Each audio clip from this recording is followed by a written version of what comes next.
Kajian Kitab.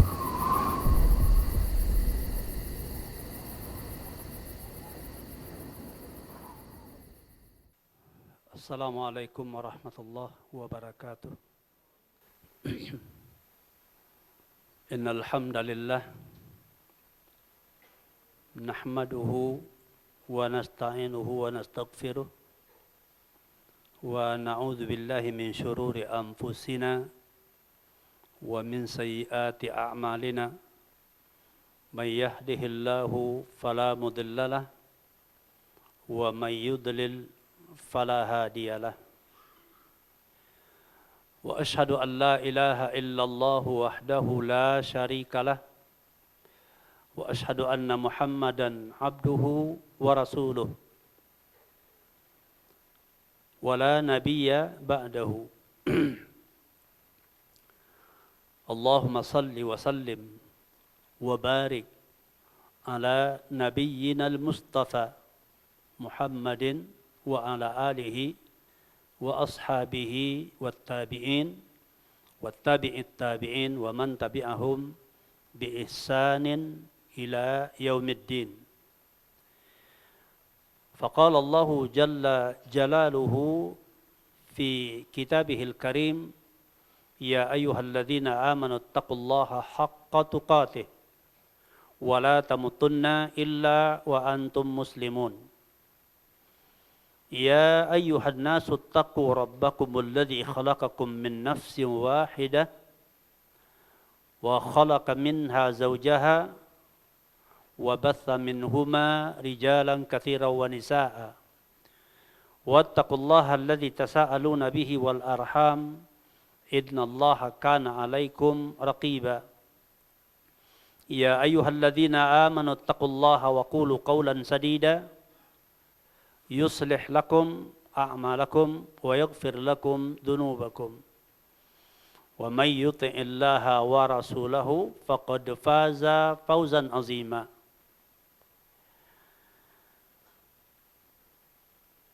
أما بعد فإن أصدق الحديث كتاب الله وخير الهدي هدي محمد sallallahu alaihi wasallam wa syarral umuri muhdatsatuha wa kullu muhdatsatin bid'ah wa kullu bid'atin dhalalah wa kullu dhalalatin finnar. Para ikhwah dan akhwat yang berhadir, a'azzani Allah wa iyyakum jami'a. Semoga seluruh kita yang berhadir dimuliakan oleh Allah Subhanahu wa ta'ala. Dan tidak ada kemuliaan kecuali orang-orang yang dimuliakan oleh Allah. Dan tidak bisa diraih kemuliaan dan kebahagiaan kecuali Allah mengendakinya untuk seseorang. Maka kepada Allah jugalah kita bermohon dan jalan yang ditunjukkan Allah yang kita tempuh. Semoga kita dapat meraihnya dengan pertolongan Allah Subhanahu wa ta'ala. Maka oleh sebab itu, tidak bosan-bosannya kita selalu memuji Allah Subhanahu wa ta'ala.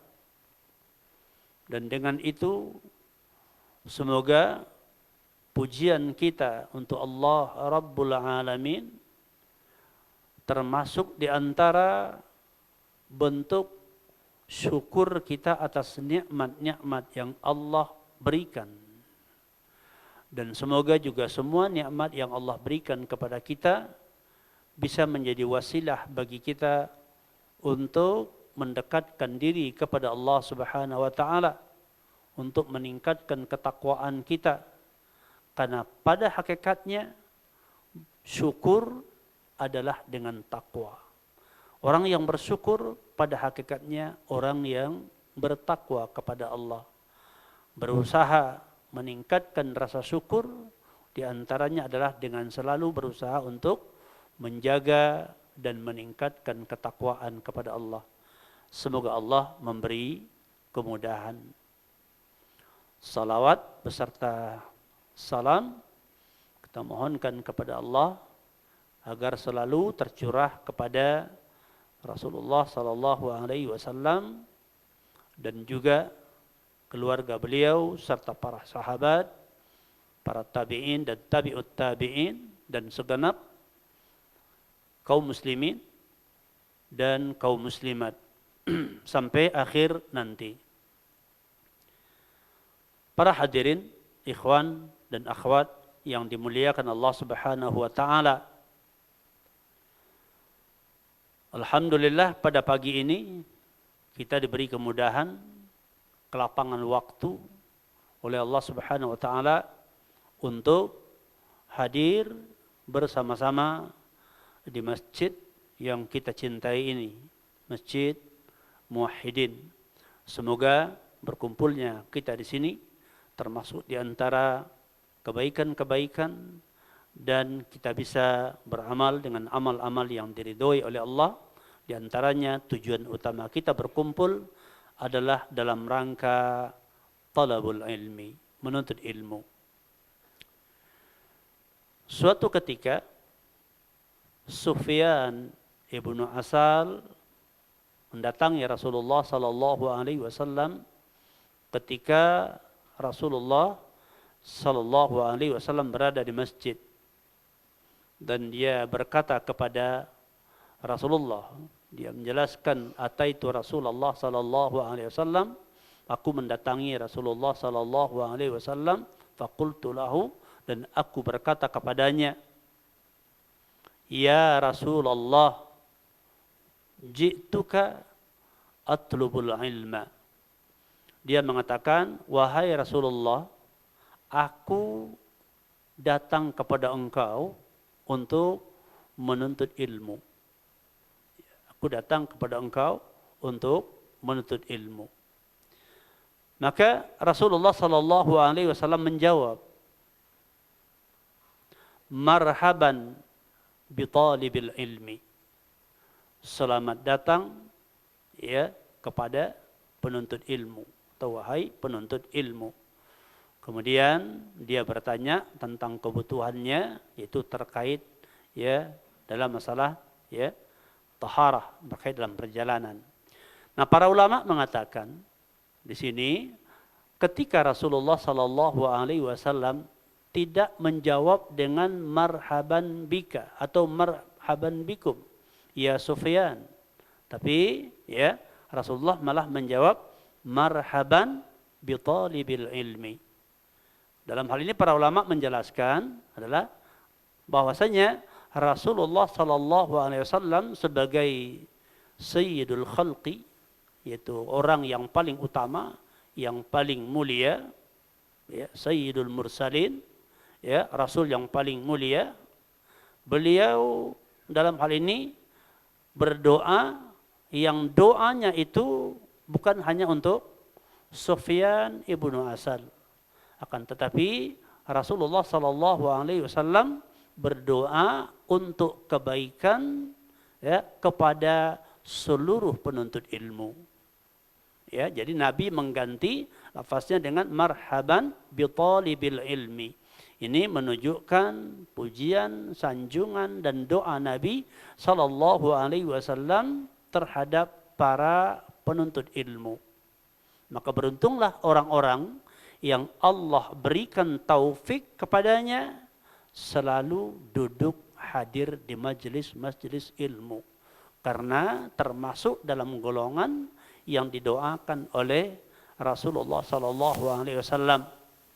Dan kemudian ya Rasulullah berkata kepadanya bahwasanya sesungguhnya para malaikat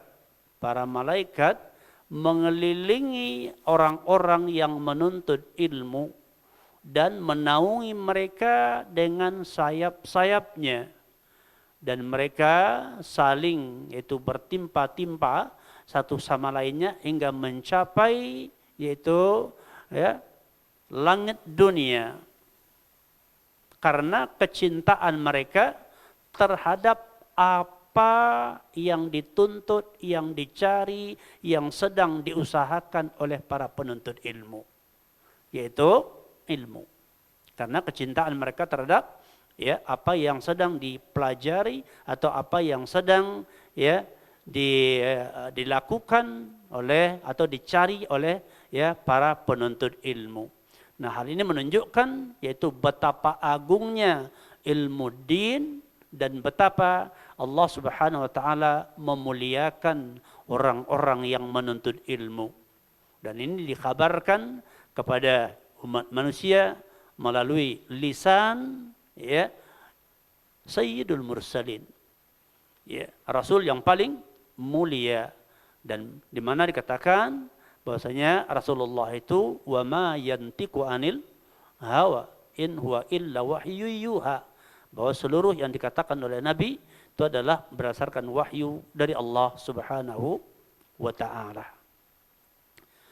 Semoga kita pertama sekali mendapatkan meraih yaitu keutamaan ini, yaitu keutamaan ya di majelis ilmu. Maka semakin sering kita berada di majelis ilmu, di antaranya kita mendapatkan ya yaitu doa Rasulullah, dan kemudian dinaungi oleh para malaikat dan didoakan oleh para malaikat. Dan bahkan disebutkan dalam hadis yang lain, hingga ikan yang ada di dalam air pun ikut memintakan ampun kepada Allah terhadap para penuntut ilmu. Dan kemudian faedah berikutnya, keutamaan berikutnya bagi penuntut ilmu, ya bahwasanya ya mereka menyibukkan diri dengan berzikir kepada Allah. Di majelis ilmu tentunya ya kita berzikir kepada Allah. Dan zikrullah adalah merupakan amalan yang sangat besar. Ya, merupakan amalan yang sangat besar.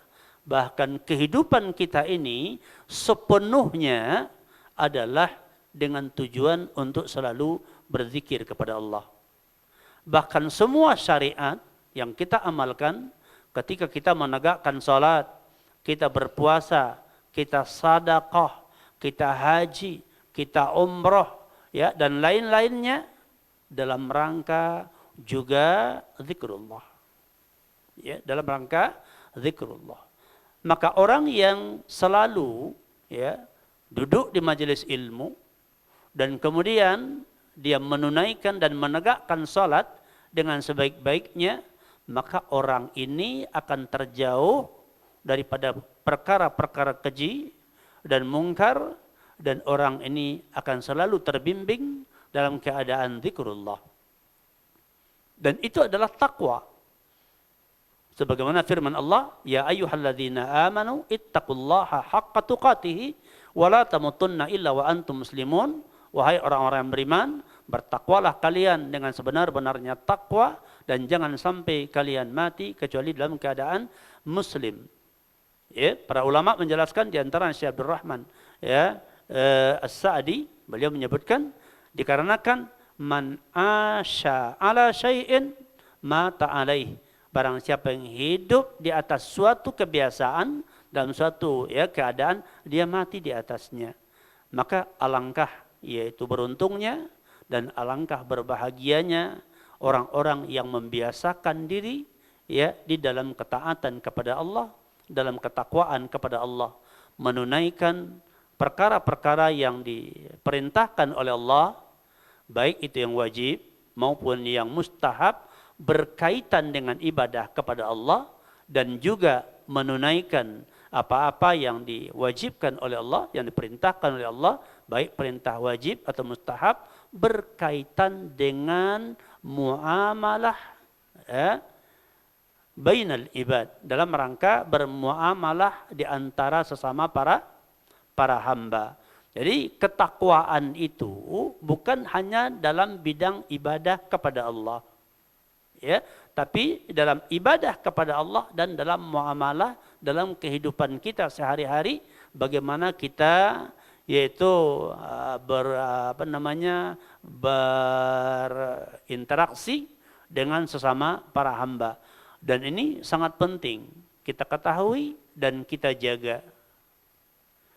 Baik, di antara upaya untuk hal itulah maka kita berusaha untuk mempelajari ilmu agama ini agar apa-apa perintah yang kita dapatkan bisa kita laksanakan dengan mengharapkan ridhonya Allah dengan ikhlas, dan apa-apa yang dilarang bisa kita tinggalkan dengan pertolongan Allah Subhanahu wa ta'ala. Karena tidaklah Rasul diutus kecuali untuk ditaati dengan izin Allah. Dan seseorang tidak akan mampu taat kepada Allah, taat kepada Rasul, kecuali orang yang dimudahkan oleh Allah Subhanahu wa ta'ala. Maka hendaknya kita juga banyak berdoa untuk itu. Baik para ikhwah sekalian dan para akhwat yang dimuliakan Allah Subhanahu wa ta'ala, kajian kita insyaallah mungkin bersama saya nanti ada kajian rutinnya, dan kita akan membahas kitab itu syarah Usulul Jami'ah wal Furuq wat Taqasim al Badi'ah an-Nafi'ah yang disusun oleh Syekh Abdurrahman Ibnu Nasir As-Sa'di rahimahullah rahmatan wasi'ah. Kitab ini itu memuat tentang kaedah-kaedah fikih, menyangkut tentang hukum-hukum terkait urusan-urusan ibadah kepada Allah, dan juga meliputi urusan-urusan muamalah di antara sesama hamba. Dengan mengetahui kaedah-kaedah dan memahaminya dengan baik, maka akan membantu kita di dalam melaksanakan, mengamalkan, menerapkan, menyikapi banyak persoalan, banyak persoalan dari persoalan-persoalan fikih ibadah dan dalam persoalan-persoalan muamalah, dan kaedah-kaedah yang dikumpulkan oleh Syekh Abdurrahman bin Nasir As-Sa'di di dalam kitab ini itu banyak beliau ambil dari Ibnu Rajab rahimahullah rahmatan wasi'ah. Dan kaedah-kaedah ini diantaranya diambil dari Al-Quran, diambil dari ayat-ayat Al-Quran, dan sebagian darinya diambil dari hadis-hadis Rasulullah SAW, dan sebahagiannya dari athar para sahabat. Semoga memahami kaedah-kaedah ini akan membantu kita di dalam beribadah kepada Allah dan di dalam berinteraksi dengan sesama para hamba. Baik, para ikhwah sekalian dan akhwat yang dimuliakan Allah Subhanahu wa ta'ala, kitab ini berisi yaitu 60 kaedah. Ada 60 kaedah. Jadi dengan memahami 60 kaedah ini, kita bisa nanti memahami mungkin ratusan permasalahan, mungkin ribuan permasalahan, tergantung kepada tingkat kemampuan dan pemahaman kita. Ditopang dengan tentunya ilmu-ilmu lainnya, baik menyangkut tentang masalah tauhid, menyangkut tentang hadis-hadis Rasulullah dan lainnya. Kita mulai masuk itu kaidah yang pertama. Beliau Syekh Abdurrahman Ibnu Nasir As-Sa'di rahimahullah menyebutkan pada kaidah yang pertama, asy-syari'u la ya'muru illa bima maslahatuhu khalisatun aw rajihatun wa la yanha illa amma mafsadatuhu khalisatun aw rajihatun. Asy-syari' itu Allah Subhanahu wa ta'ala atau Allah dan Rasulnya. Allah dan Rasulnya, dikarenakan Rasul tidak berkata kecuali berdasarkan wahyu, dan kita diperintahkan taat kepada Rasul secara mutlak. Secara mutlak. Kenapa? Karena Rasul itu dipastikan memerintahkan apa yang diperintahkan oleh Allah dan melarang apa yang dilarang oleh Allah. Maka Allah mengatakan seperti di surah An-Nisa ayat 80, ya, may yuti'ir rasul faqad ata'a Allah. Barang siapa yang taat kepada Rasul, berarti dia taat kepada Allah. Ya ayyuhalladzina amanu atiullaha wa atiur rasul. Wahai orang-orang yang beriman, taatlah kalian kepada Allah dan taatlah kalian kepada Rasul. Maka oleh sebab itu dikatakan bahwa Allah dan Rasulnya tidaklah memerintahkan, ya, tidaklah memerintahkan kecuali, ya, kecuali dengan apa-apa yang maslahatnya adalah murni. Artinya di dalam perintah tersebut, ya, murni yang terkandung adalah kemaslahatan. Tidak ada mafsadatnya bagi hamba. Ya, tapi murni sifatnya maslahat. Atau maslahatnya lebih kuat. Jadi mungkin ada ada perkara yang berat, yang sulit, begitu bagi hamba, tapi maslahatnya lebih besar daripada mudarat yang ditimbulkan. Maka Allah memerintahkan. Contohnya umpamanya, ya, hukum umpamanya potong tangan bagi para pencuri, hukum cambuk bagi pezina yang belum berkeluarga, rajam bagi yang sudah keluarga, ya, atau hukum kisos, ya.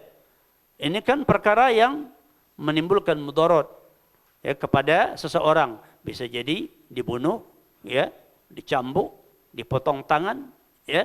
Sepertinya ini adalah menimbulkan, sehingga banyak orang yang menentang hukum ini, ya.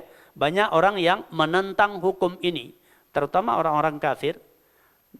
Bahkan ada juga di antara orang yang notabene-nya seorang muslim, namun, ya, tidak mampu untuk menerima hal ini, ya, dan dianggap tidak lebih baik daripada sanksi dan hukum yang dibuat oleh manusia, ya. Akan tetapi dalam hal ini maslahatnya lebih besar. Maslahatnya lebih besar. Kenapa? Contoh hukum kisos, ya. Kisos kan ketika seseorang membunuh orang lain dengan sengaja dan tidak mempunyai alasan syar'i yang menghalalkan dia untuk membunuhnya. Ya, dia membunuh orang, ya, sengaja. Alasan dia membunuhnya enggak ada secara syar'i. Bukan dalam rangka mengkisos, bukan dalam rangka peperangan, ya, bukan dalam rangka merajam, dan dia menghalalkan itu, dibunuhnya orang tanpa alasan syar'i. Nah, faktor ini, hal ini kalau didiamkan dan dibiarkan, maka kehidupan manusia ini centang perenang. Ya kan? Kenapa? Karena ada orang yang punya keyakinan, ya, dia bisa membunuh kapan saja, di mana saja, terhadap siapa saja. Nah, kalau sempat tidak ada sanksi, banyak orang-orang yang punya karakter seperti ini, bagaimana kemaslahatan hidup bisa terjamin? Maka manusia secara keseluruhan selalu hidup dibayangi rasa takut. Kenapa? Karena keluar rumah bisa jadi dicegat orang, dibunuh. Dalam rumah bisa jadi didobrak orang, pintunya juga dibunuh. Begitu, ya. Jadi, dan ini tidak terukur. Bahaya yang akan menyebar, kerusakan yang akan menyebar tidak terukur. Ya, dan tidak ada satu tempat yang mendapatkan jaminan orang bisa hidup dengan nyaman. Bukankah demikian? Ya. Maka dengan adanya hukum kisos, ya, dengan adanya hukum kisos, ya, maka diantaranya orang yang berani membunuh jadi akan, ya, takut. Kenapa? Karena akibatnya dia juga akan dibunuh. Akibatnya dia akan dibunuh. dan pembunuhan kepada orang yang melakukan pembunuhan terhadap orang lain tanpa alasan, ini pembunuhan yang kedua itu kisos, adalah pembunuhannya terbatas. Kalau orang ini menghalalkan tanpa dasar, kan pembunuhannya tak terbatas. Bisa kapan saja, di mana saja, korbannya siapa saja. Sedangkan kisos dia terbatas, hanya orang yang membunuh. Ya, dalam rangka untuk apa? Mencegah meluasnya pembunuhan yang mengundang kekacauan. Ya, mengundang kekacauan. Nah, kalau kekacauan yang dibiarkan terjadi di tengah-tengah masyarakat, ya, maka kehidupan manusia tak ubahnya bagaikan kehidupan hewan di dalam hutan belantara. Maka oleh sebab itu disyariatkan kisos. Ini sifatnya adalah maslahatnya lebih rajih daripada yaitu mafsadatnya. Maka disyariatkan kisos. Begitu. Ya, jadi Allah dan Rasulnya tidaklah memerintah kecuali dengan apa-apa yang murni maslahat. Apa yang murni maslahat? Seperti umpamanya sedekah. Itu murni maslahat, tak ada mafsadatnya, ya kan? Membantu orang susah, enggak ada mafsadatnya. Mentauhidkan Allah, perkara yang paling utama, mentauhidkan Allah, enggak ada mafsadatnya. Ya, tidak ada mafsadatnya untuk dirinya, untuk orang lain, dunia, akhirat. Enggak ada mafsadatnya. Murni untuk maslahat. Perintah salat murni untuk maslahat bagi manusia. Perintah birrul walidain murni untuk maslahat bagi manusia. Ya. Kemudian yang maslahatnya lebih rajih seperti yang disebutkan tadi. Wala yanha illa amma mafsadatuhu khalisatun aw rajihatun, dan tidaklah Allah melarang dan Rasul melarang kecuali dari perkara-perkara yang mafsadatnya itu murni. Artinya terkandung dalam larangan itu adalah karena perkara tersebut mengundang mafsadat secara utuh dan tak ada maslahatnya. Contoh, mensyirikatkan Allah Subhanahu wa taala. Tak ada maslahatnya untuk dirinya, untuk orang lain, untuk ya kehidupan dunia dan untuk kehidupan akhirat. Kesyirikan itu justru akan menyusahkan pelakunya dalam kehidupan dunia. Kenapa? Contoh, ya, tidak boleh mengharap kecuali ya dalam perkara-perkara yang tidak bisa memberikan kecuali Allah, maka tak boleh mengharap kepada selain Allah. Ketika orang itu berkeyakinan di atas kesyirikan, dia mengharap kepada pihak yang tak jelas dan mengharap kepada pihak yang tak punya kemampuan dan tidak bisa menjamin apa yang diharapkan oleh si peminta. Ini akan mengundang ya ketidakpastian hidup dan kita tidak mendapatkan ketenangan bagi para pelakunya. Begitu juga tatkala mereka beribadah atau menyembah makhluk, yang mana makhluk tak ada apa-apanya, tak bisa memberikan manfaat dan juga tidak bisa memberikan mudarat. Jadi penyembahan kepada makhluk menggiring si pelaku jatuh kepada kehinaan. Jatuh kepada kehinaan, jatuh kepada kesengsaraan. Ya, kenapa? Dikarenakan dia menyembah sesuatu yang tak bermanfaat untuk dunianya dan tidak bermanfaat untuk akhiratnya, dan menjadikan dia seorang yang pengecut dalam kehidupannya, ya, seorang yang paling pengecut dalam kehidupannya, begitu, ya, sehingga tak ada ketenangan. Contoh umpamanya, katakan seorang yang punya ilmu sihir, begitu ya, dia merasa ya berani, gitu. Dan orang ini sebetulnya paling pengecut. Kenapa? Karena dia takut ada orang yang di atas dia ilmunya. Manusia banyak. Mana bisa dia takar? Jadi sehari-hari pikiran dia bagaimana agar berada di atas semua dukun dan tukang sihir. Jadi dia akan dihantui pemikiran ini sepanjang hari. Seorang mukmin yang bertauhid tidak. Dia tidak butuh kepada hal itu. Kenapa? Dia bergantung kepada Allah Subhanahu wa taala dan Allah menjamin keselamatan buat dia. Begitu. Ya. Jadi, oleh sebab itu maka syariat, ya, syariat Islam dibangun di atas dasar untuk kemaslahatan hidup umat manusia. Ya. Dikarenakan manusia ya selalu menginginkan kebaikan, keselamatan, kebahagiaan, kesuksesan dunia akhirat bagi orang muslim, ya. Maka oleh sebab itu tidak ada jalan yang paling tepat yang akan ditempuh oleh orang yang punya akal kecuali memilih ya itu hidup dengan mentauhidkan Allah Subhanahu wa taala. Itu dengan mengikuti syariat Islam. Ya. Contoh juga berkaitan dengan umpamanya perkara usaha, ya, ekonomi, usaha, mencari nafkah, mengumpulkan harta di dunia ini. Ya.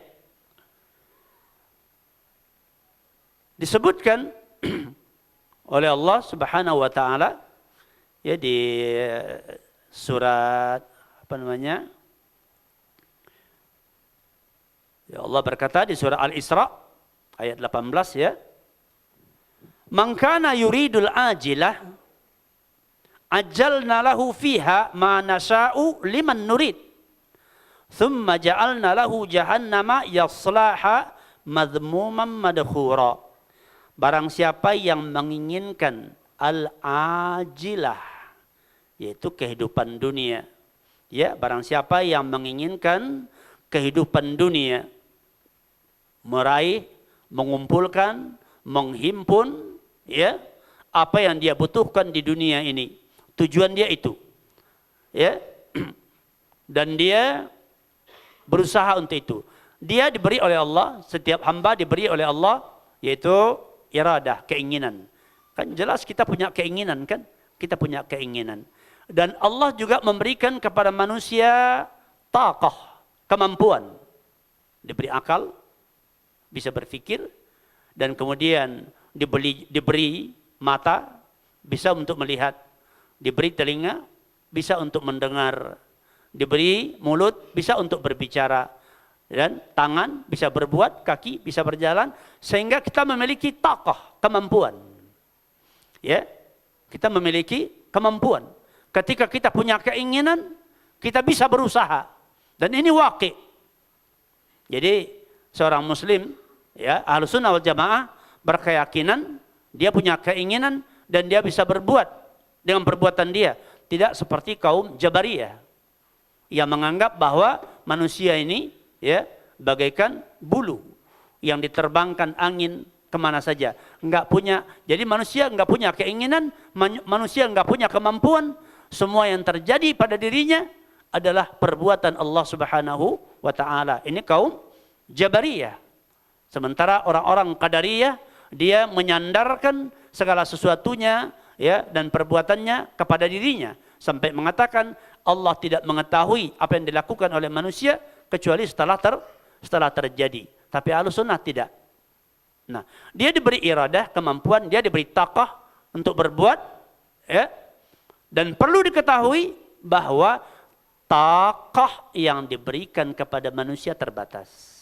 Ya, terbatas. Oleh sebab itu maka ya, ketika seseorang mempunyai keinginan dan dia bisa berbuat seperti dari pagi tadi, oh saya mau menghadiri majelis ilmu ke Masjid Muwahhidin, bergerak kemari, datang, bisa sampai ada kemampuan dan berkeinginan berbuat bisa.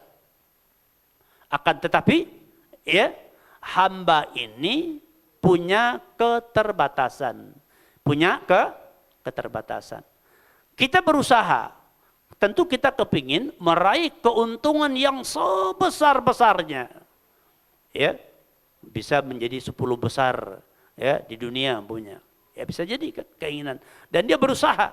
Tapi masalahnya kemampuannya dia terbatas. Kemampuannya terbatas. Nah, Allah mengatakan barang siapa yang menginginkan kehidupan dunia, yaitu balasan yang cepat, maka kami cepatkan baginya, ajalna lahu, kami segerakan untuknya, fiha padanya, yaitu apa-apa yang kami kehendaki. Jadi yang akan didapatkan oleh seorang hamba dengan keinginan yang besar, dengan usaha ya yang tidak neko-neko, bahkan diiringi dengan doa kepada Allah, tawakal kepada Allah, Allah akan berikan kepadanya apa-apa yang Allah tetapkan, apa-apa yang Allah kehendaki. Adakah seorang hamba yang bisa meraih semua yang dia inginkan? Ada enggak? Tidak ada, siapapun orangnya. Ya, hatta Fir'aun, siapa saja, enggak ada. Tidak ada yang sanggup memastikan apa yang dia maui harus terlaksana. Tidak ada. Nah, Allah membatasi, ya, ajalna lahu fiha ma nasya, apa-apa yang kami kehendaki, sebatas yang dikehendaki oleh Allah. Liman nurid, untuk siapa yang kami inginkan. Jadi apa-apa yang dikehendaki dan untuk siapa, masing-masing Allah tentukan takarannya. Dan ini rahasia Allah. Tak ada seorang hamba pun yang mengetahui. Tak ada yang mengetahuinya. Nah, oleh sebab itu, ya, ketika seorang hamba dia bisa berbuat, namun tidak bisa memastikan hasil dari apa yang dia perbuat yang akan diberikan oleh, ya, yang akan dia dapat, apa-apa yang sudah ditentukan, apa yang diberikan oleh Allah kepadanya. Dan dia tahu, seorang muslim tahu yang dia dapatkan yang ditetapkan oleh Allah. Semua milik Allah Subhanahu wa taala. Apa-apa yang di langit dan di bumi. Dia berikan kepada seseorang sesuai dengan batas yang dikehendaki oleh Allah, dan orang-orang yang Allah tentukan ini begini dan ini begini, masing-masing orangnya. Kemudian Allah memberikan kabar kepada mereka di surah An-Nahl ayat 97. Man amila salihan min dzakarin aw untha wa huwa mu'minun falanuhyiyannahu hayatan thayyibatan wa lanajziyannahum ajrahum ya bi ahsani ma kanu ya'malun.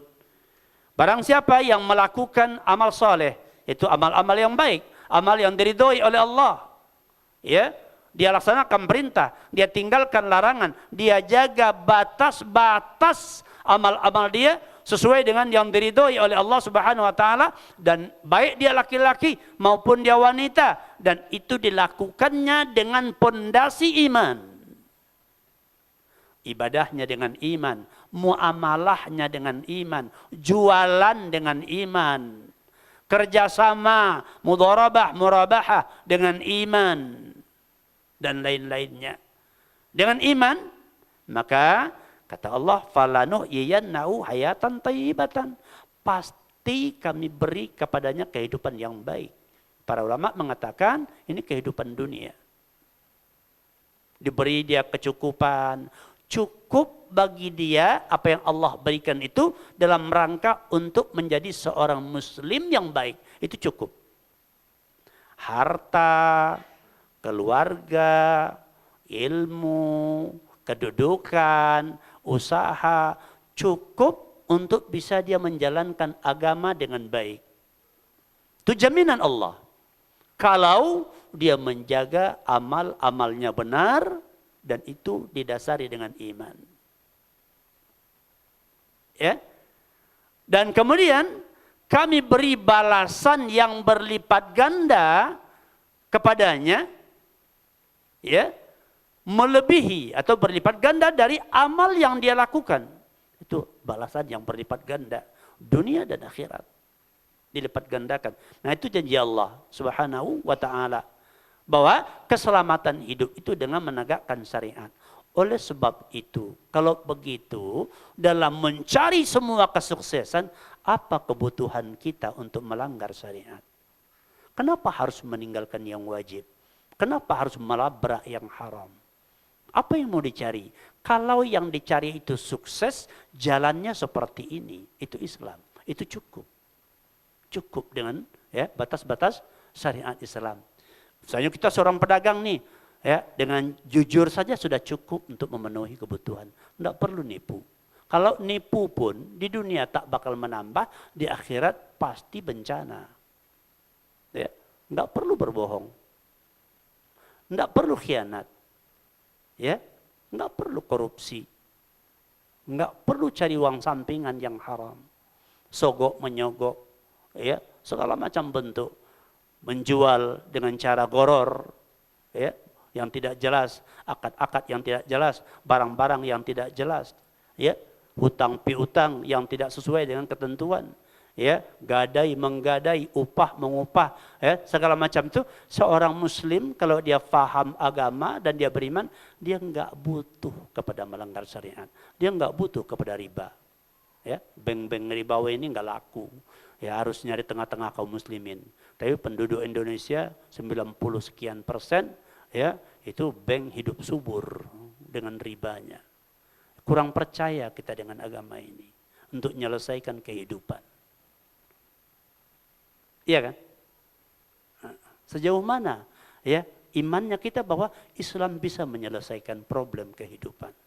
Wa may yattaqillah yaj'al lahu makhraja. Siapa yang bertakwa kepada Allah, maka Allah jadikan untuk dia ada makhraj, solusi untuk menyelesaikan urusan-urusan kehidupannya agar dia bisa tetap bertakwa dan mati dengan mendapatkan husnul khatimah. Benar nggak? Benar nggak? Iya, nggak ada, nggak butuh kita kepada yang lain, nggak butuh. Karena kalaupun dilanggar, ya Allah sudah sebutkan bahwasanya kami cepatkan, memang dicepatkan, dikasihkan kepada dunia. Tapi itu manasya, apa yang kami kehendaki. Sebulan, ya, kalau yang mau tetap miskin, ya miskin saja hidupnya terus. Coba ditinggalkannya aturan agama, sementara dia tetap saja miskin sampai mati. Apa gunanya? Apa manfaatnya? Oh, mungkin dengan cara begini bisa sukses. Ya kita kan tidak tahu. Apa Allah menjanjikan? Apa Allah menjanjikan? Kalau kamu begini, berubah dari takdirnya bisa kaya raya, tapi nanti diancam dengan azab, juga enggak. Begitu juga tidak. Iya. Jadi, maka dikatakan syariat itu dibangun di atas pondasi, yaitu untuk keselamatan hidup. Jadi Islam ini untuk selamat dunia dan akhirat. Makanya Allah katakan, wa may yattaghi ghairal islami dina fala yuqbala minhu. Ya, wa huwa fil akhirati minal khasirin. Barang siapa yang mencari-cari selain daripada Islam, ketundukan kepada Allah, kepatuhan kepada Allah dalam urusan ibadah, dalam urusan muamalah. Siapa yang nyari di luar Islam, di luar ketundukan kepada Allah, fala yuqbala minhu. Usaha mereka enggak dihitung. Usaha mereka sia-sia. Di sisi Allah tak punya nilai. Di sisi Allah tak ada pahalanya. Wa huwa fil akhirati minal khasirin. Di akhirat mereka dikumpulkan atau termasuk di antara orang-orang yang merugi. Ya, di akhirat dia akan termasuk di antara orang-orang yang merugi. Ya. Oleh sebab itu maka, ya, merupakan satu kewajiban adalah bagaimana agar seorang muslim itu iqna, puas dengan syariat Islam dan nyaman dengannya.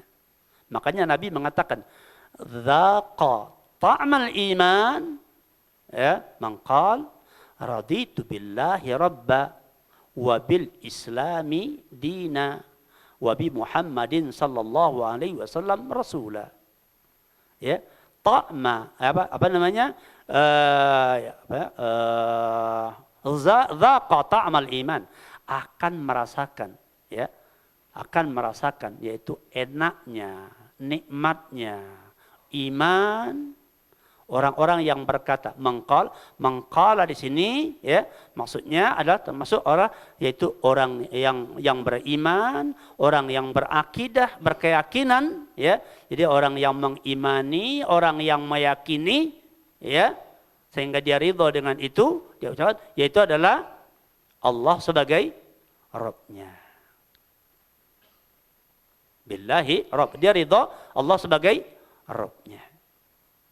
Kemudian wabil islami dina, dan dia ridho, raditu dan aku ridho, ya, Islam sebagai amalannya.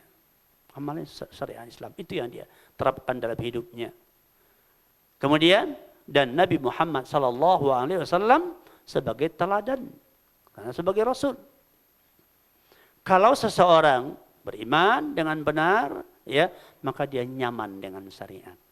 Persoalannya adalah apakah kita sekarang ini merasa yaitu nyaman dengan memilih aturan agama dalam menyelesaikan semua persoalan, baik urusan ibadah kita kepada Allah, ya, tauhid, ya, berkaitan dengan iman dan berkaitan dengan amalan, ibadah-ibadah kepada Allah dan menyangkut juga dengan masalah muamalah.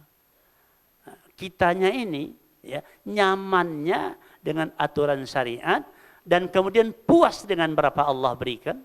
Karena kita tahu pada perbuatan Allah semua terdapat hikmah, yaitu kebaikan, ya, bagi seorang mukmin apa saja itu adalah merupakan kebaikan. Bahkan sampai ketika Allah timpakan musibah kepada mereka, mereka tetap yakin ini demi kebaikan. Ya, ini demi kebaikan. Dia nyaman menjalankan. Nyaman dia menjalankan agama itu dan dia nyaman dengan segala hasil yang dia peroleh. Karena semua itu takdir Allah. Ya, tapi yang jelas tidak mungkin Allah akan menyiksa dan mengecewakan orang-orang mukmin. Tidak ada dalilnya. Yang ada dalilnya adalah Allah akan melipat gandakan balasannya. Begitu. Ya.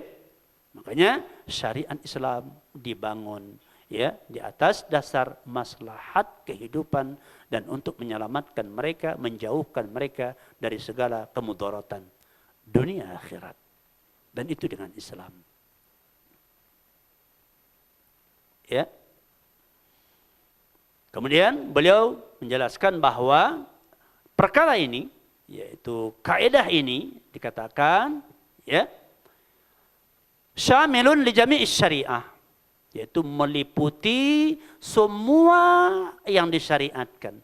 Jadi semua yang diperintahkan oleh Allah dan semua yang dilarang oleh Allah, semua itu targetnya untuk maslahat kehidupan manusia. Begitu. Ya. Dan tidak ada satu perkara pun la yasudzu anhu syai'un min ahkamiha. Tidak ada satu permasalahan sekecil apapun, ya, ya, yang keluar daripada, ya, hukum-hukumnya. Keluar daripada kaidah ini, enggak ada. Jadi semua yang terkandung dalam syariat lengkap aturannya. Ya, lengkap aturannya. Ada cara untuk menyelesaikannya. Sampai-sampai perkara yang haram suatu saat menjadi mubah karena kondisi dan situasi, dan itu juga disebutkan. Ya kan? Itu juga disebutkan.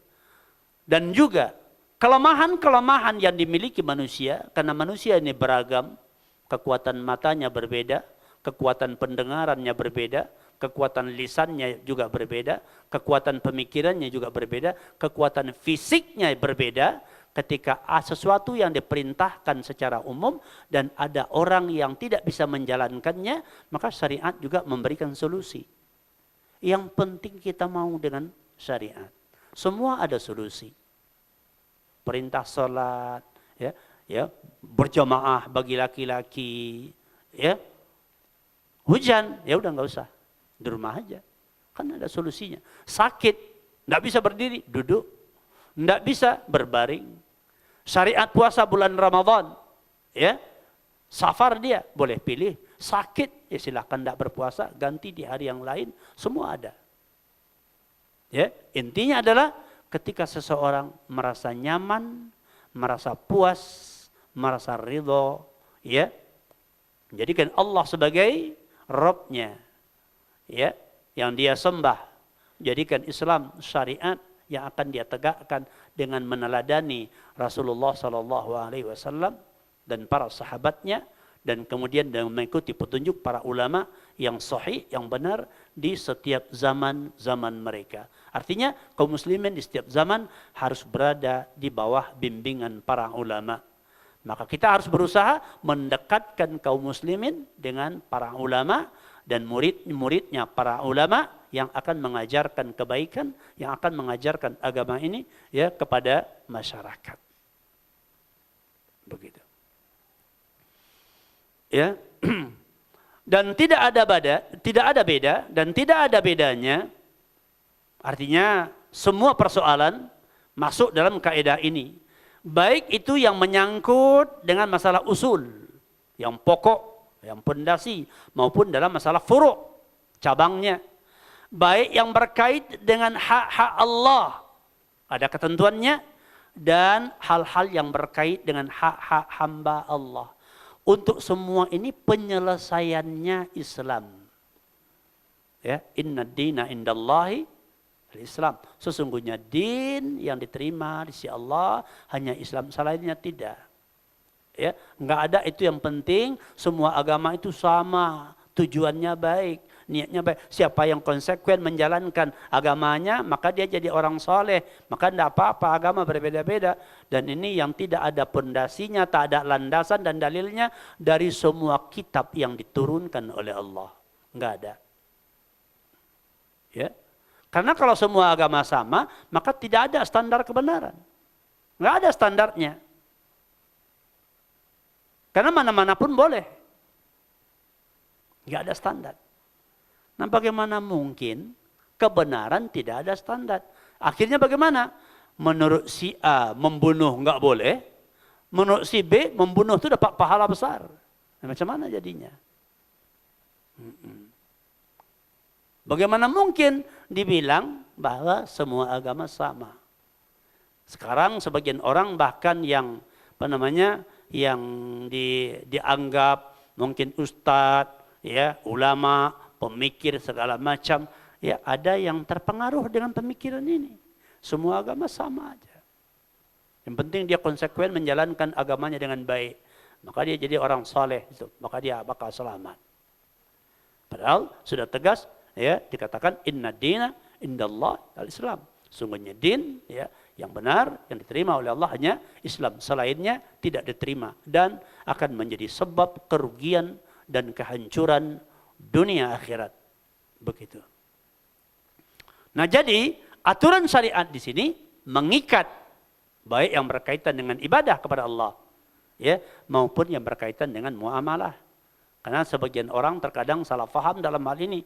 Orang-orang saleh, orang-orang bertakwa itu ya dibatasi pengertiannya menurut yang tertanam dalam pikiran orang adalah orang yang punya semangat ibadah.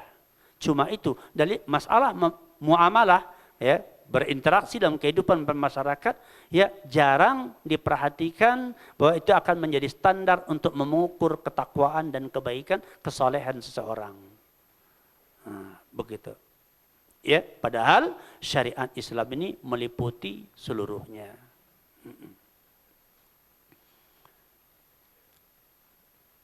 Allah Subhanahu wa taala berfirman itu di surah An-Nahl ayat 90. Innallaha ya'muru bil adli wal ihsani wa ita'i dzil qurba wa yanha 'anil fahsya'i wal munkari wal baghi ya'izukum la'allakum tadhakkarun. Surah An-Nahl ayat 90. Sesungguhnya Allah memerintahkan untuk berlaku adil. Ya. Allah memerintahkan untuk berlaku adil. Ini kan kalimat adil adalah tuntutan semua orang. Di mana-mana orang menuntut keadilan. Ya, di mana-mana orang menuntut keadilan. Cuman manusia berbeda pandangan tentang standar keadilan. Kan begitu ya? Berbeda pandangan tentang standar keadilan. Semua kepingin menegakkan keadilan. Bahkan yang meninggalkan aturan agama pun menurut mereka demi untuk menegakkan keadilan. Begitu. Nah, kalau semua agama sama, termasuk keadilan pun tak ada standarnya. Jadi kalau dikatakan Allah perintahkan untuk menegakkan keadilan, adil menurut siapa dulu? Menurut antum atau menurut saya? Menurut antum begini yang adil, menurut saya tidak. Begitu. Ya, Allah Subhanahu wa taala memerintahkan untuk berlaku adil dan berbuat ihsan, ya, berbuat kebaikan dan memberi kepada kerabat. Kemudian dan Allah melarang dari perkara-perkara yang keji, perkara-perkara yang mungkar, dan perkara-perkara itu yang mengorbankan, merusak, mencelakai hak-hak orang lain, berbuat bughat ya, kepada orang lain. Ya, maka demikian Allah Subhanahu Wa Taala memberikan pelajaran kepada kalian, pengajaran kepada kalian. Ya, semoga dengan demikian kalian dapat mengetahuinya, mengingatnya, mengimaninya atau meyakininya dan beramal dengannya. Ya, beramal dengannya. Ya. Jadi ayat ini meliputi ibadah dan juga yaitu muamalah. Ya.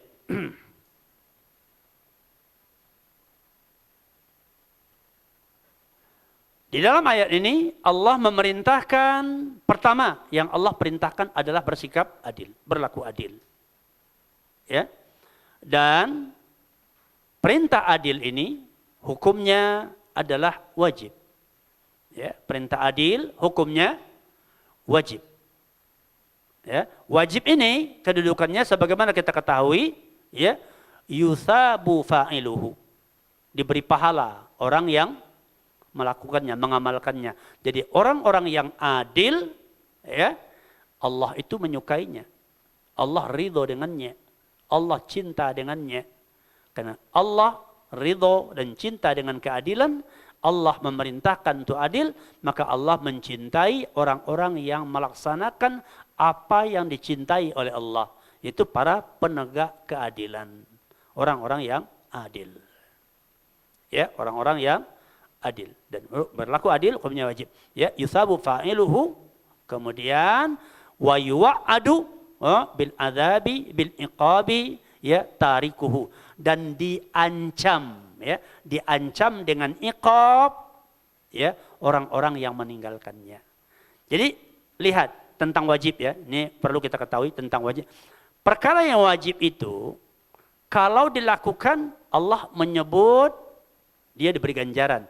Enggak ada dikatakan bahwasanya, ya, dia mungkin diberi ganjaran atau dia, ya, bisa jadi dapat ganjaran, bisa jadi tidak. Tapi langsung Allah katakan, ya, disebutkan dalam kaidahnya adalah yusabu fa'iluhu. Dan dalam ayat-ayat, beberapa ayat disebutkan maksudnya janji Allah, Allah akan memberi balasan bahkan berlipat ganda kepada orang yang melakukan perkara yang wajib. Sementara orang yang meninggalkan kewajiban, ya, bagaimana hukumnya? Apakah dikatakan begini? Yaitu diberi pahala orang yang menegakkannya dan diazab atau diikop orang meninggalkannya. Apakah demikian pengertian wajib? Benar enggak gitu? Diberi pahala yang melakukannya dan diberi ikop atau akan diazab orang yang meninggalkannya. Benar atau salah? Hah? Benar atau salah? Salah. Ada yang mengatakan salah. Mana yang sependapat dengan beliau nih? Katanya salah tuh, ya, diazab atau diiqab yang meninggalkan kewajiban. Katanya salah. Yang benar gimana? Ya, macam mana yang benar? Itu. Jadi itulah kasih sayang Allah. Kalau berbuat yang baik, ya kan? Itu dijanjikan balasan.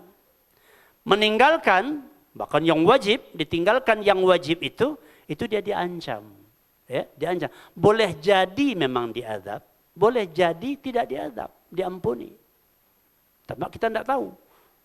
Ketika kewajiban yang kita tinggalkan diampuni atau tidak. Ada yang tahu? Tidak tahu. Mana dalilnya? Ya, bahwasanya enggak pasti diazab orang yang meninggalkan kewajiban. Ya. Sesungguhnya Allah Subhanahu wa taala, ya, tidak akan mengampuni dosa syirik.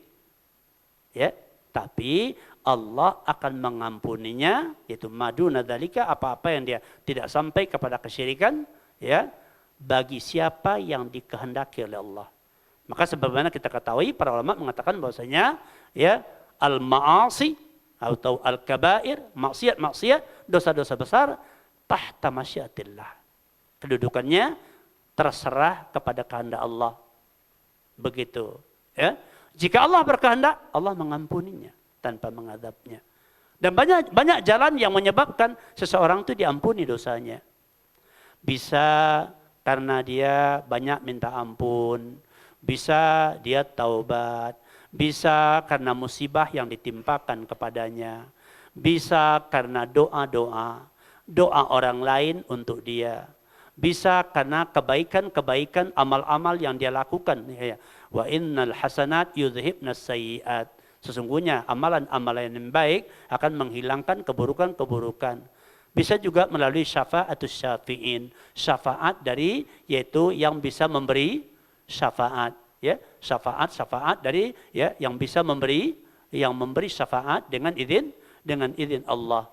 Kemudian rahmat Allah untuk dia, ya, untuk mengampuni. Bisa jadi. Tapi jika Allah berkehendak untuk tidak mengampuninya, ya Allah tidak mengampuni. Tapi orang-orang yang tidak syirik, yang tidak musyrik, bukan kafir dengan syirik besar, kufur besar, kalaupun dia diazab, ya, sampai sekitar habis yaitu dosa-dosanya, maka dia dikeluarkan dari azab, kemudian dimasukkan ke dalam surga.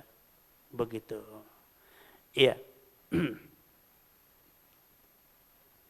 Jadi sesungguhnya Allah merintahkan untuk berlaku adil, dan adil hukumnya wajib. Ya, apa itu adil? Adil itu adalah di antara makna adil adalah wad'u syai' fi mahallihi atau fi maudhi'ihi, meletakkan sesuatu cocok pada tempat yang sudah digariskan. Nah, jangan dipindah tempatkan dia. Itu namanya adil. Ya. Adil berlaku juga adil terhadap Allah. Adil terhadap Allah dengan mentauhidkan Allah. Makanya kesyirikan dikatakan kezaliman. Bahkan dikatakan kezaliman yang terbesar. Ya bunayya la tusyrik billah inna syirka la zulmun azim. Luqman menasihati anaknya, wahai anakku, jangan engkau melakukan kesyirikan. Sesungguhnya kesyirikan itu adalah yaitu kezaliman yang terbesar. Ya.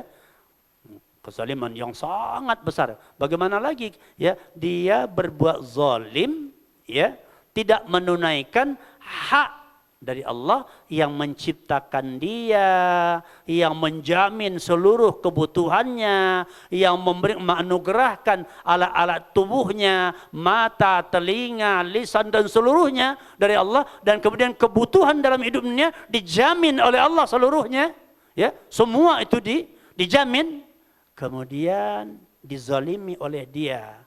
Ya, dengan cara bagaimana? Dihinakan, diturunkan. Bagaimana diturunkan? Disamakan dengan makhluk yang lemah.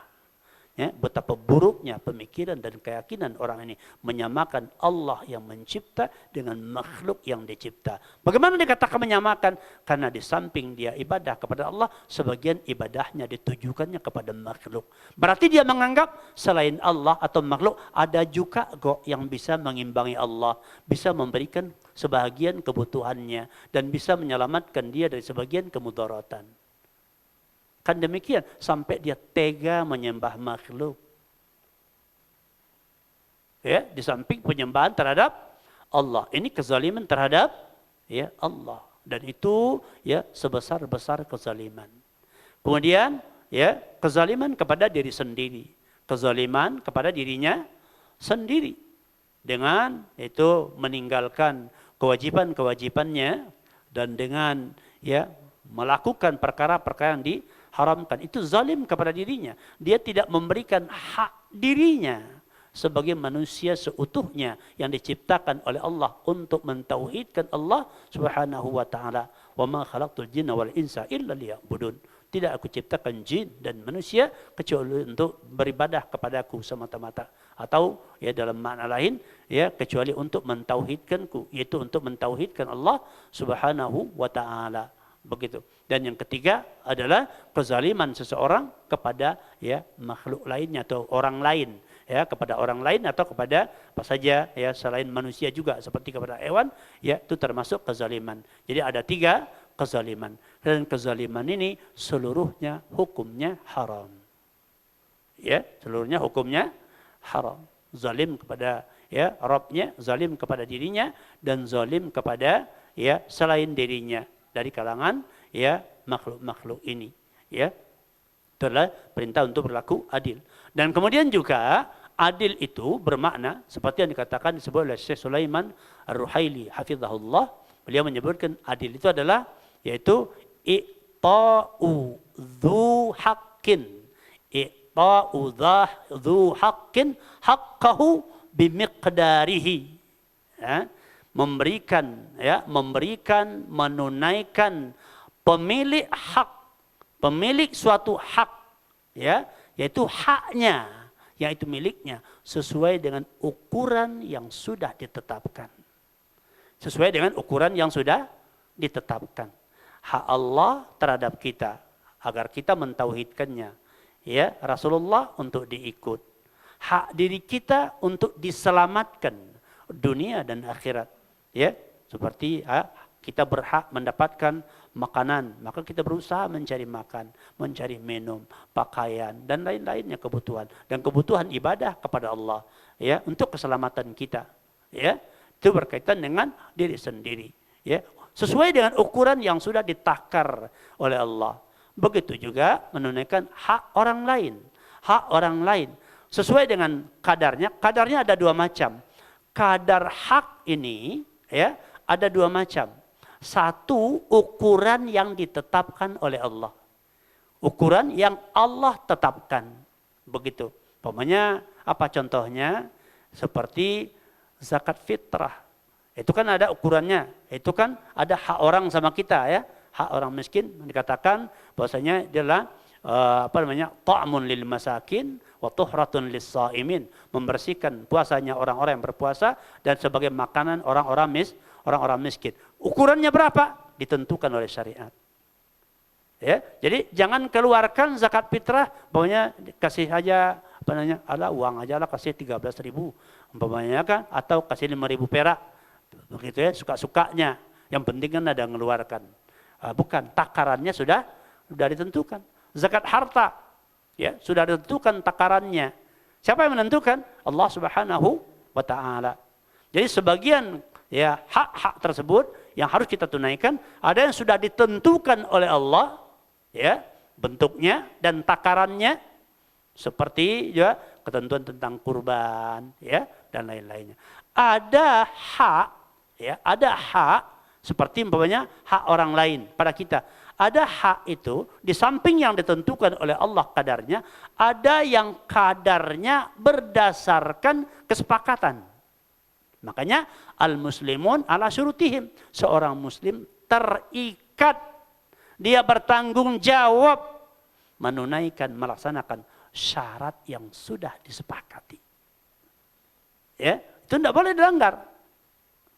Kenapa? Sudah ada kesepakatan di antara kita. Misalnya bagaimana? Saya lagi mencari karyawan 10 orang, kan begitu ya? Bagian ini, bagiannya, daftar orang. Udah, kemudian tes lulus, kita terima 10 orang. Ya, atau kita yang masuk di sebuah, ya, instansi, baik itu pemerintah ataupun swasta, ya, perusahaan dan lain-lainnya, masuk itu kan ada kesepakatan, begitu ya? Ada kesepakatan tentang pekerjaannya, apakah itu bersifat itu ukuran pekerjaan, ya, seperti borongan-borongan, atau bersifat waktu. Kerjanya dihitung, masuk jam 8, keluar jam 4. Kemudian ditetapkan gajinya sekian dan batas-batasnya sudah ditentukan. Maka di sini pihak yang menggunakan jasa orang wajib menunaikan hak orang itu sepenuhnya sesuai dengan yang disepakati, sesuai dengan waktunya dan bentuknya. Dan wajib pula bagi yang bekerja, yaitu menunaikan kewajibannya, pekerjaan-pekerjaan yang sudah ditentukan oleh, ya, penguasa yang atau pemilik, owner daripada perusahaan tersebut. Harus dijaga, harus ditunaikan sesuai dengan kesepakatan. Kalau dilanggar, maka ini adalah termasuk kezaliman. Dan ini juga akan berkonsekuensi terhadap upah yang diambil. Ketika kita menerima upah 20 juta sebulan, kemudian kita tak laksanakan tugas sesuai dengan standar yang disepakati, maka boleh jadi, ya, gaji yang didapatkan 40% haram, 60% halal. Kata Syekh Utsaimin, hak dia sebetulnya sesuai dengan pekerjaan yang ada. Namun kan sulit menghitungnya. Nah, ini loh bahayanya. Kenapa? Dan itu adalah kewajiban. Kenapa? Dan itu namanya keadilan. Enggak adil. Kalau orang kadang-kadang orang borong kerja ini, borong orang-orang properti, punya anggota tukang 12 orang, kirim ke Jambi, kirim ke Aceh. Oleh apa? Kemudian sampai sana selesai proyek atau kantung proyek, pulang kemari nggak dapat uang, masih dijanjikan. Anak bininya udah nunggu di sini. Ini kejadian yang biasa, ini kezaliman sangat besar seperti ini. Atau para pekerja yang ngabaikan kerja. Alah, orang kerja harian aja, yang penting kan tanggal 3 nanti. Pekerjaan nggak usah terlalu diapain. Apalagi katanya, alah orang kafir aja kok, kerja sama orang Cina aja, maka kafir ngapain setia-setia kali. Penting gaji, enggak boleh. Kesepakatan yang sudah dibuat itu wajib ditegakkan, dan itu adalah sikap adil. Kezaliman adalah dosa yang sangat besar, dan kezaliman kepada orang akibatnya sampai ke akhirat, kecuali kalau dimaafkan oleh orang yang punya hak. Begitu pentingnya kita memahami syariat untuk menata hidupnya. Makanya dikatakan mayyattaqillah yaj'al lahu makhraja. Siapa yang bertakwa kepada Allah, ada solusi atas semua persoalan. Ya, wa yarzuqhu min haitsu la yahtasib. Nah, ini perkataan ini wa yarzuqhu min haitsu la yahtasib. Dan ini hendaknya menjadi pendidikan untuk kita, ya, kita bisa tawakal kepada Allah, laksanakan tugas dengan sebaik-baiknya. Rezeki dari Allah. Ya, jadi jangan kita olah-olah dengan pemikiran kita tentang ketentuan Allah, rahasia Allah. Itu enggak bisa kita masuk ke dalamnya. Tugas kita bagaimana? Laksanakan segala sesuatu sesuai dengan syariat. Makanya Nabi mengatakan, al-mu'minul qawiyyu khairun wa ahabbu ila Allah minal mu'minid dhaif wa fi kullin khairun. Ihris ala ma yanfa'uka wasta'in billah wala ta'jas. Fa in asabaka syai'un fala taqul law anni fa'altu kada lakana kada wa kada walakin qul qaddarallah wa ma syaa fa'al fa inna law taftahu bab syaitan. Dan Nabi, orang mukmin yang kuat lebih baik, lebih dicintai oleh Allah dibandingkan orang mukmin yang dhaif, yang lemah. Ini maksudnya kuat imannya. Karena orang mukmin kalau kuat imannya, kebaikannya banyak. Tentu lebih dicintai oleh Allah. Tapi kalau orang mukmin lemah imannya, besar kekuasaannya, kira-kira banyak manfaatnya atau besar mudaratnya? Dia orang mukmin juga. Muslim ini kan mukmin ini 3 tingkat. Ya, dia penguasa besar. Ya, kedudukannya tinggi, imannya lemah. Cinta dunianya kuat. Ya, akhirnya bisa kekuasaannya, hartanya justru untuk menyediakan berbagai fasilitas kekuasaan, syahwat, kemungkaran, perkara yang haram. Apakah itu akan lebih baik? Tentu tidak. Tapi yang kuat imannya. Tapi kalau kuat imannya, kuat juga uangnya, kuat juga kekuasaannya, kuat juga hatinya untuk beramal, jelas lebih bagus tentunya. Ya. Jadi lebih baik daripada orang yang lemah imannya, karena orang yang lemah imannya, amalnya sedikit, kebaikannya sedikit. Kenapa? Imannya lemah, sedikit kebaikannya. Namun setiap mukmin bagaimanapun ukurannya, wa fi kullin khairun, pada diri setiap mukmin pasti ada kebaikan, walau serendah-rendahnya. Kemudian Nabi mengatakan, ihris ala ma yanfa'uka. Kemudian bersungguh-sungguhlah kalian dalam meraih atau mencapai apa yang yaitu bermanfaat bagi kalian. Begitu. Ya, itu kepentingan kita dan urusan kita.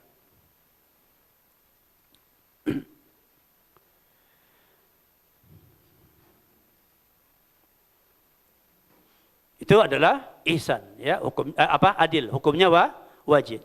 Kemudian Allah memerintahkan al-ihsan, yaitu wal amru bil ihsan, dan hukumnya sunnah.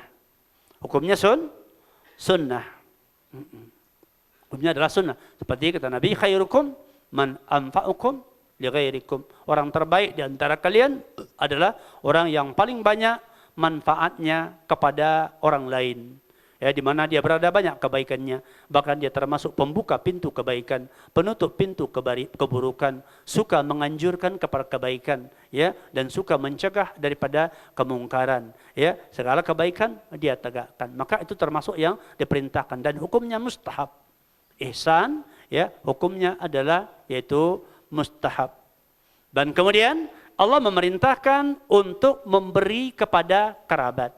Nah, sebetulnya dalam sikap adil dan ihsan itu kan sudah ada, termasuk dalam kandungan ini juga memberi kepada kerabat.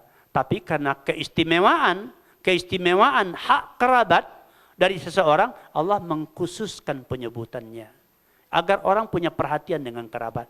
Karena kadang-kadang kita ini kadang-kadang memang suka berbuat baik, tapi nggak tahu mana yang lebih duluan, mana yang dinomor duakan. Ya, kadang-kadang sesuatu yang harus diletakkan pada posisi yang pertama dinomor duakan, dinomor tigakan. Ya, di negeri kita ini ya mungkin banyak orang punya perhatian sedekah ke masjid ke apa, tapi kebanyakan untuk kerabat kurang perhatian. Bahkan sampai seorang wanita umpamanya ditinggal oleh suaminya, punya anak 5, abangnya, adiknya, pamannya, kakeknya, lain-lain, nggak pala peduli sama dia, sehingga harus mengais di tengah kota untuk demi anak-anaknya. Perempuan kurang perhatian dari kerabat, karena kerabatnya ada lapang begitu, ya, tapi kurang perhatian. Seolah kalau sudah berumah tangga udah masing-masing begitu. Jadi ya di sini disebut dengan dikhususkan ya perintahnya agar jadi perhatian orang-orang yang beriman memberi kepada kerabat. Ya, jadi hendaknya hal ini jadi perhatian. Bagaimana agar kita di antara kebaikannya, di antara kesolehannya adalah dia suka memperhatikan kerabatnya. Ya, nah, begitu.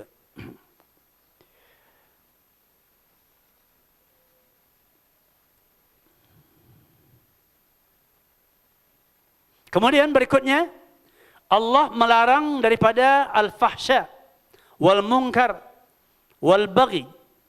Ya, Allah melarang perkara al-fahsya. Apa itu al-fahsya? Ya, dalam tafsir, Taisir Karimir Rahman fi Tafsir Kalamil Mannan oleh Syekh Abdul Rahman As-Sa'di juga menyebutkan al-fahsya itu adalah ya perkara-perkara keburukan, al-kabirah, al-ma'asi, itu adalah yang yang besar, yang bersangatan, yang dibenci oleh agama, dan akal manusia pun, fitrah manusia pun memandang itu jelek. Ya, umpamanya perzinahan, ya, perzinahan dilarang dalam agama. Ya, siapa orang yang secara waras menganggapkan zina itu enggak masalah, dan dianggap amalan biasa aja begitu? Kan enggak. Ya, perkara yang jelek begitu, ya. Jadi fahsya, dan itu banyak sekali kan, membunuh, merampas, begal, dan segala macam keburukan-keburukan, merampok, teror, berontak, ya, itu perkara-perkara keburukan. Dan kemungkaran apa-apa yang itu diharamkan oleh Allah Subhanahu wa taala. Nah, semua ini perkara-perkara yang keji, perkara-perkara yang mungkar, perkara-perkara yang menimbulkan mafsadat, bahkan yang berpotensi akan menimbulkan keburukan, maka dicegah. Disebut dengan sadud zari'ah, menutup pintu atau celah yang akan menyebabkan timbulnya keburukan. Jadi Allah melarang perkara-perkara mungkar, ya. Dan kemudian dikatakan inna salata tanha 'anil fahsya'il munkar. Salat bisa menjauhkan orang, bisa menjaga orang dari keji dan mungkar. Cuma kalau dia enggak tahu yang keji mana, yang mungkar mana, macam mana. Dia rajin salat, rajin dia ke masjid, begitu ya. Rajin dia, salat diperhatikan sama dia, semangat dia apa. Tapi yang mana keji, mana mungkar dia enggak tahu. Enggak ngerti. Enggak paham kemungkaran. Jadi kan banyak hal yang dianggap biasa sama orang, padahal itu termasuk perkara yang jelek dalam pandangan agama. Maka bagaimana mungkin, makanya di surah Ankabut ayat 45 itu diawali dengan masalah ya membaca Al-Qur'an. Utlu ma uhiya ilaika min itu bacalah apa-apa yang diturunkan ya kepadamu ya. Pengertian tilawah Al-Qur'an ada dua macam. Pertama, tilawah dalam artian membaca lafaznya dengan hukum-hukumnya. Kedua, tilawah dengan makna, yaitu adalah ya membaca kandungan maknanya, syariat yang terdapat dalamnya, dan kemudian melaksanakannya, melaksanakan perintah dan meninggalkan larangan. Itu termasuk tilawah. Begitu. Nah, orang kalau sudah mempunyai ilmu tentang syariat, tahu kewajiban, tahu larangan, tahu yang keji, tahu yang mungkar, ya, tahu perkara-perkara yang dianjurkan. Nah, kemudian kalau dia menegakkan salat dengan baik-baik, dia kuat untuk menjalankan perintah, dia kuat untuk meninggalkan larangan.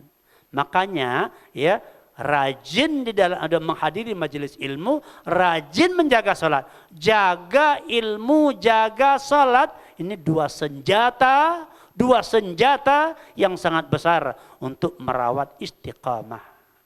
Begitu. Ya. Itu dengan ilmu dan salat. Itu dijaga. Ya. Kenapa? Karena dengan begitu dia akan selalu zikir kepada Allah. Makanya dikatakan inna salata tanha anil fahsya'i wal munkar, ya, salat bisa mencegah dari keji dan mungkar, wala dzikrullahu akbar, dan bisa menuntun orang untuk membantu orang untuk berzikir kepada Allah, dan itu yang lebih besar. Itu yang lebih besar karena kehidupan kita ini adalah ya ditujukan untuk berzikir kepada Allah kapan dan dimanapun. Karena dengan zikrullah kita bisa menjaga syariatnya. Orang yang lupa kepada Allah maka lupa dengan syariatnya dan gampang jatuh kepada maksiat. Begitu. Ya. Jadi Allah melarang perkara-perkara yang keji dan Allah melarang perkara-perkara yang mungkar dan Allah melarang perkara bughat, sikap melampaui batas yang merusak, ya, merusak kehormatan orang lain, ya, menzalimi kehormatan orang lain, menzalimi nyawa orang lain, menzalimi darah orang lain, menzalimi harta orang lain, menahan hak-hak orang yang ada pada kita, atau mengambil hak orang dengan cara yang tidak benar. Ini semua adalah kezaliman. Itu semua termasuk kepada perbuatan yang melampaui batas, dan itu dilarang oleh Allah Subhanahu wa taala. Ya izukum, demikian Allah memberikan pengajaran kepada kalian. Ya, demikian Allah memberikan pengajaran. Ya, maka hal ini harus diraih, hal ini harus dijemput, begitu loh. Ya, la'allakum tadzakkarun, agar kalian bisa memahaminya, memahami syariat ini, perintah dan larangannya, mentauhidkan Allah, bisa mengingatnya, bisa meyakininya, ya, dan kemudian melaksanakan yang diperintahkan dan meninggalkan yang diharamkan. Maka dengan jalan itu, ya, seseorang akan mendapatkan keselamatan dunia dan akhirat. Ya, jadi Allah melarang di sini sikap fahsya, sikap mungkar, ya. Kemudian baik itu yang berkaitan dengan hak-hak Allah maupun yang berkaitan dengan hak-hak daripada makhluk-makhluk Allah, ya, darah mereka, harta mereka, kehormatan mereka, ya, apa saja enggak boleh kita, ya, merusaknya. Dan itu yang diperingatkan oleh Allah Subhanahu wa taala. Kemudian Allah berfirman, ya, Allah berfirman di surah Al-A'raf ayat 1, "Qul amara rabbi bil qisti wa aqimu wujuhakum inda kulli masjidin wad'uuhu mukhlishina lahuddin kama bada'akum ta'udun." Al-A'raf surah Al-A'raf ayat 29. Ya, katakanlah bahwasanya Rabbku telah memerintahkan kepadaku untuk menegakkan keadilan. Ya, untuk menegakkan keadilan. Adil seperti yang sudah disebutkan tadi. Kemudian wa aqimu wujuhakum, ya, wa aqimu wujuhakum. Ya, wa aqimu wujuhakum. Yaitu tawajjahu ila Allah, ya, hadapkanlah dirimu kepada Allah Subhanahu wa taala. Hadapkan dirimu kepada Allah Subhanahu wa taala. Ya, inda kulli masjidin. Ya, pada seluruh ibadah dan terkhusus salat. Ya, terkhusus salat. Yaitu, ya, dengan sungguh-sungguh. Tunaikan kewajiban kepada Allah sungguh-sungguh. Laksanakan dengan baik-baik, dengan menjaga, memenuhi syarat-syaratnya, dengan memenuhi, ya, rukun-rukunnya dan kewajiban-kewajiban. Begitu kita menunaikan ibadah kepada Allah dalam semua hal. Dan apalagi salat, perhatikan syarat-syaratnya dan kemudian rukun-rukunnya, kewajiban-kewajibannya, ya, menegakkan salat dengan benar. Begitu. Ya. Wad'uhu, dan berdoalah, mohonlah kepadanya, kepada Allah Subhanahu wa taala dengan ikhlas, dengan mengharapkan ridhonya Allah Subhanahu wa taala. Ikhlaskan din, ya, dinmu kepada Allah Subhanahu wa taala, amal-amalnya, ketaatan-ketaatannya, ibadah-ibadahnya, pelaksanaan syariat, semuanya ikhlas, itu dilandasi dengan keimanan. Kama bada'akum, sebagaimana Allah menciptakan kamu pertama kali, dan demikian kalian nanti akan dibangkit dan akan dikembalikan kepada Allah dan akan dihisab dan akan dibalas.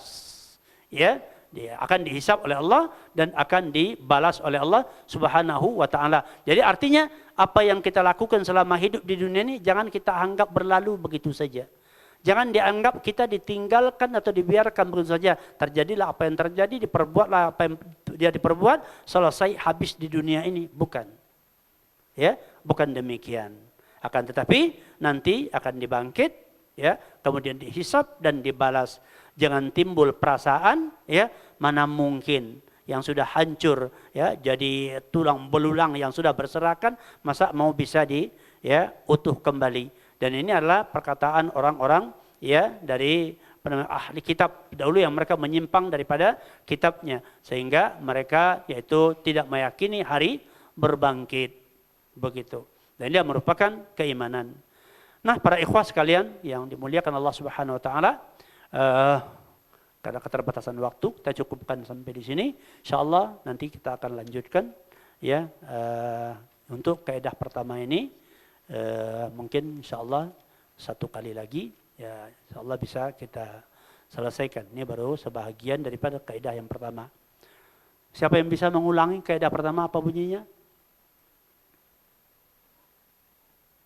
Ada yang hafal pendeknya atau kita hafal bersama-sama?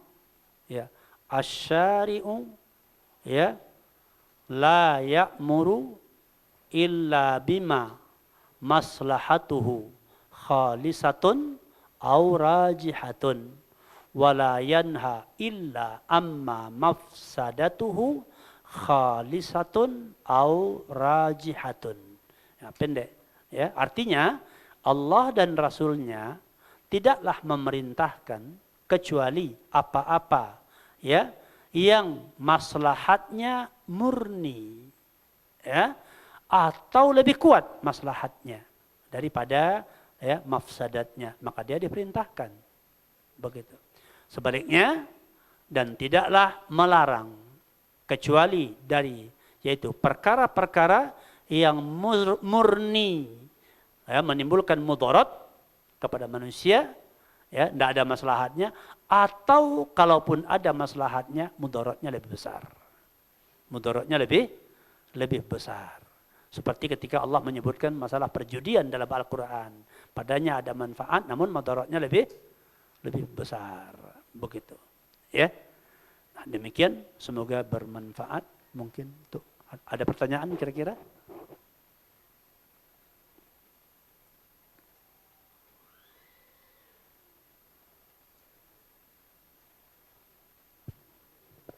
Assalamualaikum Ustaz.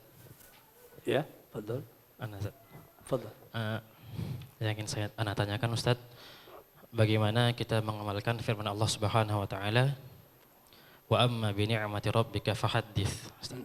Apakah setiap nikmat yang Allah berikan kepada kita itu harus kita tampilkan gitu Ustaz? Misalnya kita makan di tempat di luar misalnya Ustaz, kita foto terus kita upload, atau kita lagi pergi rihlah kita upload ke sosial media, atau gimana Ustaz pengamalan terhadap ayat tersebut? Iya. Apa tujuannya?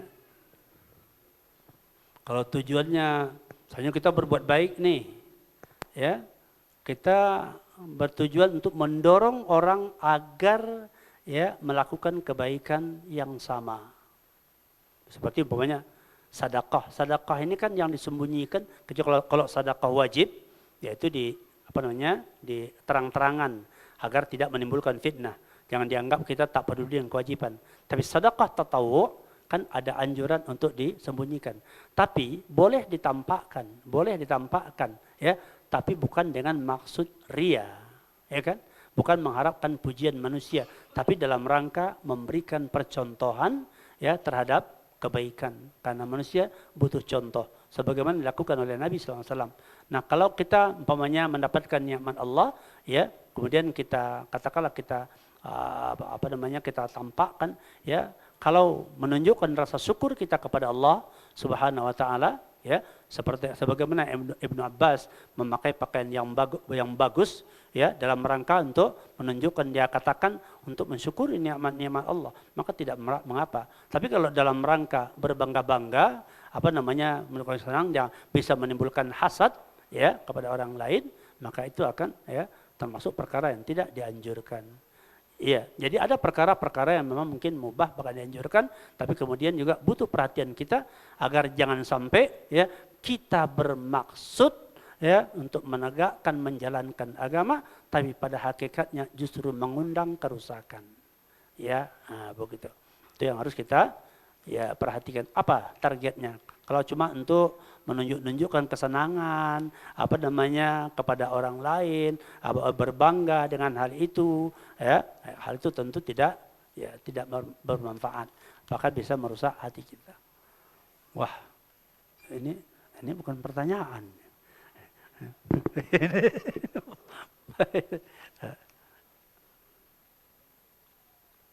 Ya, assalamualaikum Ustaz. Afwan, saya mau bertanya tentang ketentuan waris yang dibuat oleh orang tua. Ketentuan ini dibuat karena dari 5 bersaudara, 4 perempuan, 1 laki-laki, salah satunya ada yang cacat fisik. Orang tua menetapkan yang cacat fisik menerima seluruh harta dengan metode hibah yang sudah ditandatangani yang 4 orang dengan akta hibah di hadapan notaris. Salah satu dari yang 4 orang ini ada yang terpaksa menandatangani hibah tersebut dan hubungannya menjadi renggang dengan orang tua. Saat ini tinggal ibu yang selalu tidak pernah harmonis dan menjadi jauh karena kebetulan saudara laki-laki satu-satunya dalam faraid seharusnya mendapat 2 kali dari saudari perempuan. Mohon penjelasan ya. Lebih dari saudara perempuan kan dengan kemudian apakah orang tua sudah khilaf itu tidak adil atau memang ketentuan ya,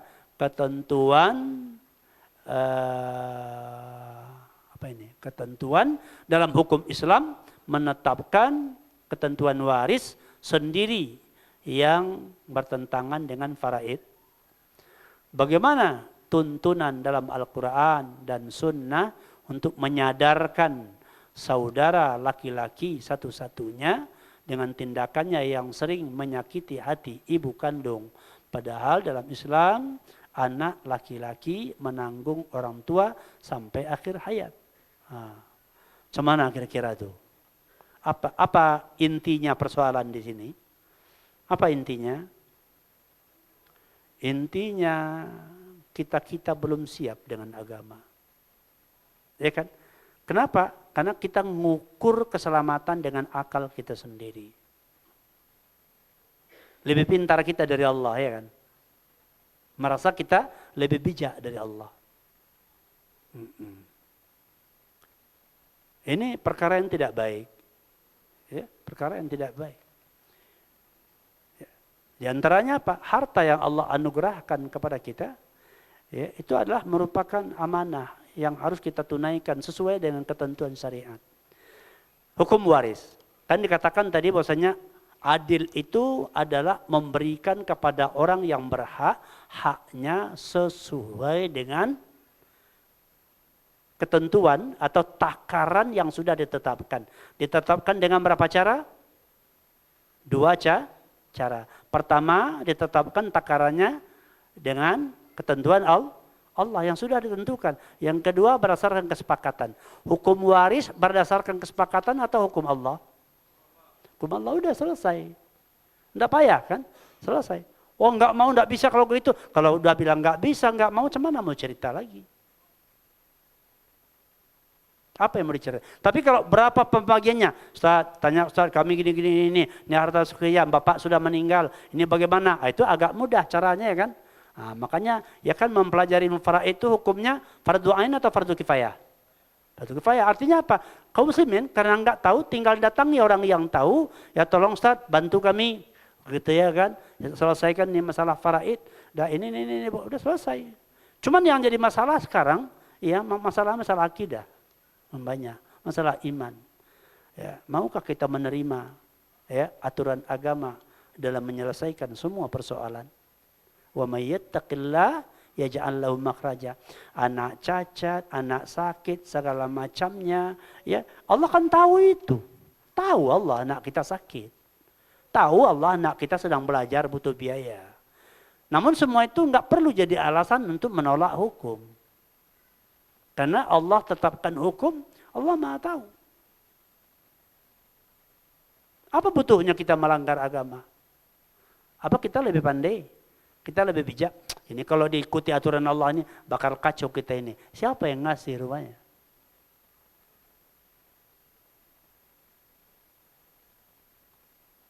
Ya, makanya dzaqa ta'mal iman man qala raditu billahi rabba wa bil islam dina wa bi Muhammadin sallallahu alaihi wasallam nabiyya wa rasulah.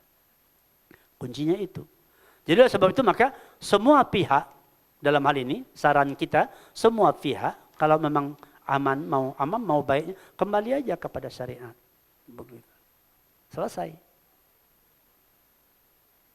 Wa man a'rada an dzikri fa inna lahu ma'isyatan danka. Siapa yang berpaling daripada peringatanku, maka untuk dia kehidupan yang sempit. Ya udah, begitu. Kita sendiri yang cari kesusahan itu. Kita yang membuat sendiri. Ya, enggak percaya dengan jalan lempang yang dibukakan oleh Allah. Wa hadza siratim mustaqima fattabi'uhu wa la tattabi'us subula fatafarraqa bikum an sabilih. Ini jalanku yang lurus. Fattabi'uhu. Ikuti oleh kalian jalan lurus tersebut. Wa la tattabi'us subula. Jangan kalian ikuti jalan-jalan yang lain. Itu yang diolah-olah itu jalan mana? Kan masuk jalan yang lain kan? Akibatnya apa? Fatafarraqa bikum an sabilih. Yang mencerai-beraikan kalian dari jalan Allah. Tabur entah kemana-mana pikinya. Kehidupan ini udah enggak karu-karuan. Kan begitu. Ya nasihatnya apa? Kembali kepada agama. Hidup ini sementara. Semua ada pertanggungjawaban. Ayahsabul insanu ayyutraka sudah. Apakah manusia menduga bahwa dia akan dibiarkan ditinggal begitu saja? Tidak. Enggak habis di sini ceritanya. Ini saat yang beramal, nanti saatnya ya akan menerima hasil dari apa yang kita amalkan selama hidup. Dan kehidupan kita tak tahu akhirnya. Tak seorang pun yang tahu kapan kematiannya. Begitu. Ya.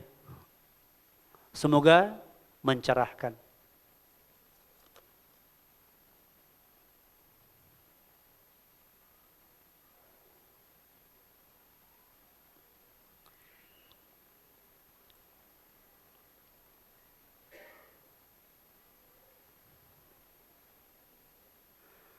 Ustaz, bolehkah kalau ceramah banyak kelakarnya? Ya enggak. Ilmu ini agung, ya. Ilmu din ini agung. Bukan untuk bersenda gurau, begitu ya. Sehingga tidak khusyuk dalam menimba ilmu. Dan ilmunya pun cepat hilang, ya. Bahkan mungkin bukan cepat hilang, enggak sempat masuk. Bisa jadi enggak sempat masuk, bukan cepat hilang, enggak sempat masuk, ya lewat begitu saja, ya.